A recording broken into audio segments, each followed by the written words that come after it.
Audio Jungle.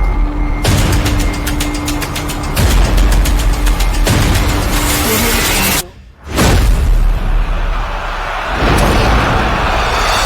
Audio Jungle.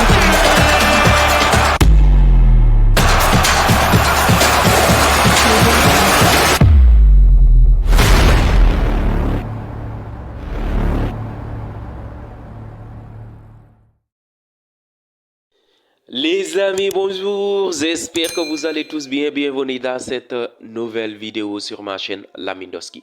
Abonnez-vous, activez la cloche de notification, partagez les vidéos, likez et surtout commentez les gars.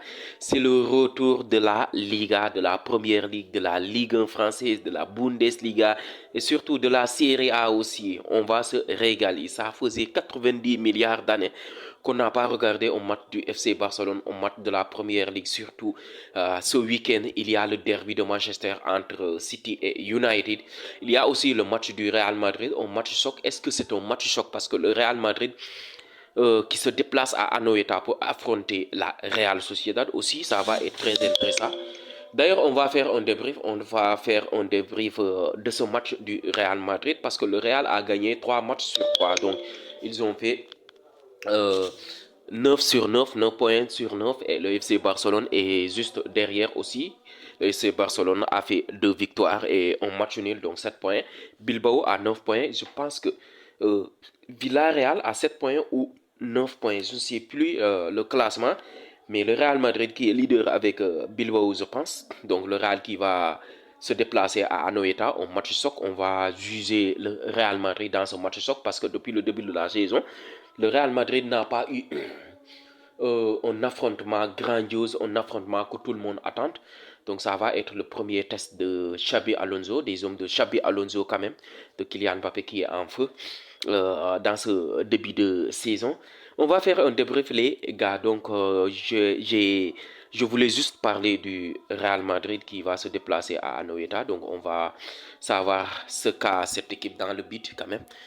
Donc, on va parler du FC Barcelone. Avant de parler Barça-Valence, on va donner quelques informations concernant le club catalan.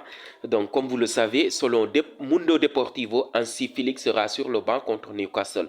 L'UEFA a annulé sa sanction. Comme vous le savez, il a été sanctionné contre, je pense, l'Inter de Milan. C'était un carton rouge. Mais apparemment, l'UEFA a annulé la sanction, donc une très bonne nouvelle. Hansi Flick sera sur le banc contre Newcastle à St. James Park. Le premier match du FC Barcelone en Ligue des Champions. Ça va être chaud quand même à St. James Park, surtout en ce début de Ligue des Champions, se déplacer à Newcastle avec cette ferveur du public aussi. Il va falloir que le FC Barcelone aussi réponde présent, surtout dans l'intensité. On a vu Newcastle contre Liverpool où ils étaient réduits à 10 et ils ont tenu tête à Liverpool. Et Liverpool a gagné dans les dernières minutes du temps. Donc c'est une très bonne nouvelle pour Hansi Flick, pour le FC Barcelone et surtout pour les joueurs. Il y a aussi une très bonne nouvelle concernant Lamine Yamal. Comme vous le savez, il a été critiqué par ses détracteurs chaque jour, chaque instant. Donc chaque jour dans la bouche des gens, c'est Lamine Yamal. J'espère qu'il va gagner le ballon d'or pour fermer des bouches. En attendant, pour le ballon d'or qui sera décerné le 22 septembre entre lui et Ousmane Dembélé, je pense que ce sont les favoris. Il y a Pedri, Rafinha, des Vitinha, des Hakimi aussi. Donc, selon l'officiel, Lamine Yamal est élu le meilleur joueur de la saison 2024-2025 par Transfermarkt.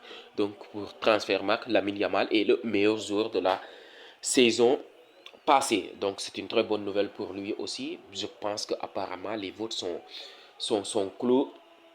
Donc, ça reste de décerner le ballon d'or le 22 décembre. Donc, aucune information ne sera divulguée à l'avance, je pense. Apparemment, c'est ce qu'ils ont dit. Il y a aussi un autre joueur du FC Barcelone qui est prometteur, qui a fait une pré-saison très intéressante, un jeune de la Masia, une pépite, franchement, dont le FC Barcelone veut protéger, le FC Barcelone veut prendre en mesure pour lui. Donc, selon Sport, Dro a commencé aujourd'hui un programme sur mesure axé sur le développement musculaire et la force la forme pour répondre aux exigences de la Liga.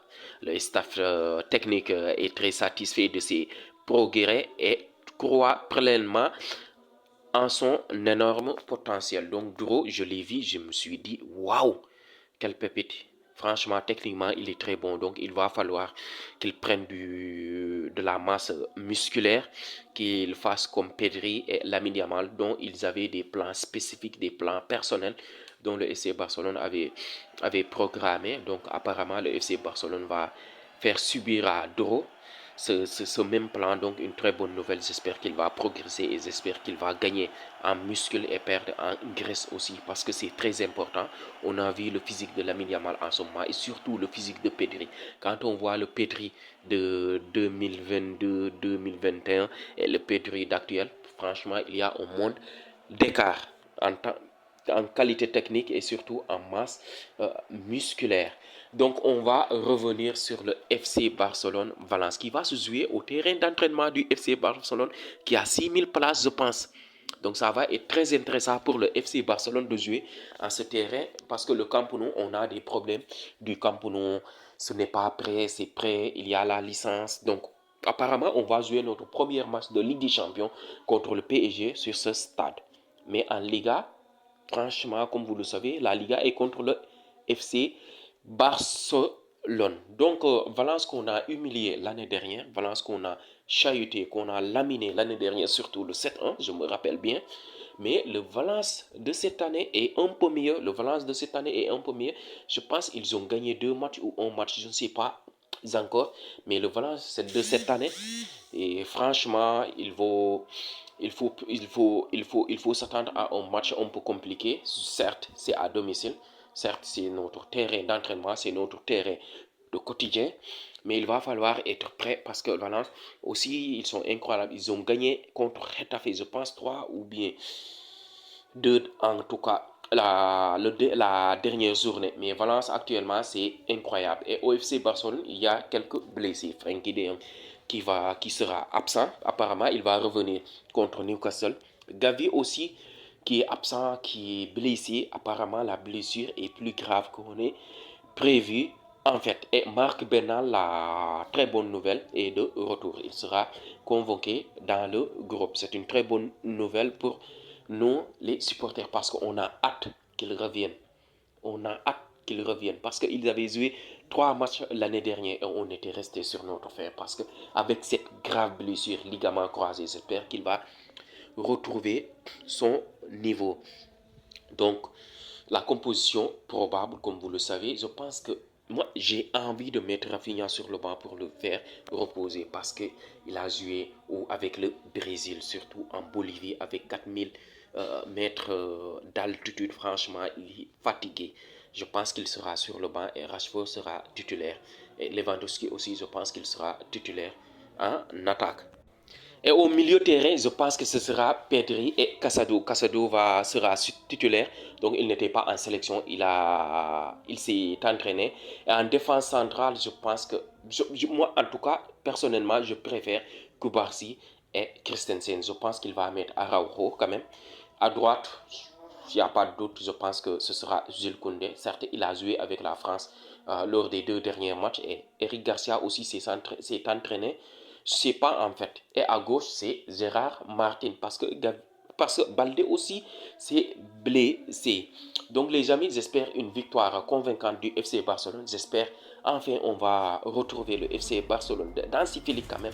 On va jouer à notre niveau et Lamine Yamal va marquer. Je le dis et je le répète, Lamine Yamal va encore une fois marquer. Donc les gars, j'espère que cette vidéo, cet avant-match du Real et du FC Barcelone, il vous a plu. Et si c'est le cas, n'hésitez pas quand même de me le faire savoir dans les commentaires. Et on se donne rendez-vous dans les prochains jours, surtout demain pour le débrief de la Real Sociedad contre le Real Madrid et après le FC Barcelone.